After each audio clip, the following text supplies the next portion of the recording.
আবারও মেগাস্টার শাকিব খান তার বড় মনের পরিচয় দিলেন।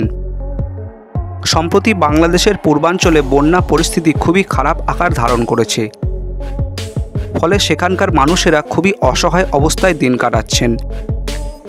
রাস্তাঘাট সবকিছুই এখন জলমগ্ন অবস্থায় আছে। ফলে মানুষের মধ্যে দেখা দিয়েছে খাদ্য সংকট। এই পরিস্থিতিতে অনেকেই সাহায্যের হাত বাড়িয়ে দিতে এগিয়ে চলে এসেছেন। তার মধ্যে মেগাস্টার শাকিব খান কিন্তু একটা বড় উদ্যোগ নিয়েছেন। তিনি একটা বড় ঘোষণা করে দিয়েছেন এই বন্যাকে কেন্দ্র করে। তিনি বলেই দিয়েছেন তিনি 10,000 মানুষের খাবার পাঠিয়ে দেবেন বন্যা দুর্গত মানুষদের জন্য। কাজটা তার কোম্পানি হারলেন থেকেই করা হবে। ফলে তিনি আবারও অসংখ্য মানুষের মন জিতে নিলেন তার বড় হৃদয়ের জন্য। তিনি যে জনদরদি একজন মেগাস্টার আবারও সেটা প্রমাণ হলো। তো বন্ধুরা, মেগাস্টার শাকিব খানের এই পদক্ষেপটা আপনাদের কেমন লেগেছে কমেন্টে জানাতে ভুলবেন না। ভালো থাকবেন, সুস্থ থাকবেন।